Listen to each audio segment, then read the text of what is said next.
Nama asli Jamaluddin Al-Afghani adalah Said Muhammad bin Safdar Al-Husain.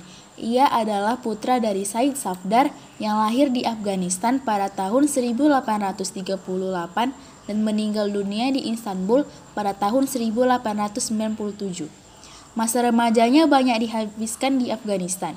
Beliau adalah seorang anak yang cerdas. Sejak umurnya 12 tahun, beliau telah menghafal Al-Quran.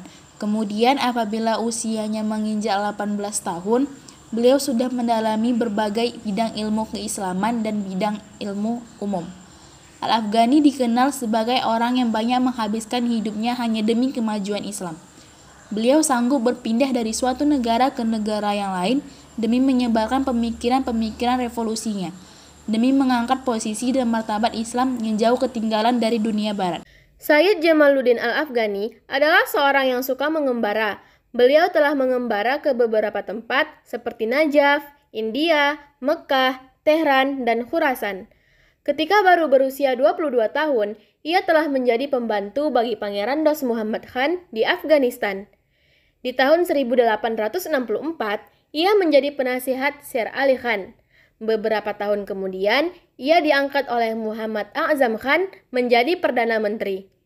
Pada itu, Inggris mulai mencampuri soal politik dalam negeri Afghanistan, dan dalam pergolakan yang terjadi, Al-Afghani memilih pihak yang melawan golongan yang disokong Inggris. Pihak pertama kalah, dan Al-Afghani merasa lebih aman meninggalkan tanah tempat lahirnya, dan pergi ke India di tahun 1869. Beliau meninggal dunia pada tahun 1897 Masehi bersamaan 1314 Hijriah ketika berusia 60 tahun dan beliau dikebumikan di Istanbul. Pada tahun 1944 jenazah Sayyid Jamaluddin Al-Afghani dibawa ke Afghanistan atas permintaan kerajaan Afghanistan. Jenazahnya dikebumikan di Kabul di dalam University Kabul. Sebuah mausoleum telah didirikan untuknya. Pemikiran Jamaluddin Al-Afghani. Setelah pergi ke Mekah untuk kedua kalinya, Jamaluddin mulai mencurahkan perhatian dan pemikirannya pada pembebasan dunia Islam dari penjajahan Barat. Ia sering memikirkan dua masalah yang dianggap sangat vital, yaitu mundurnya umat Islam dan penetrasi Barat ke tubuh umat Islam. Jamaluddin kemudian mengembara dari suatu negeri ke negeri lainnya untuk mengingatkan para muslim supaya bangkit dan bersatu melawan imperialisme bangsa-bangsa Barat.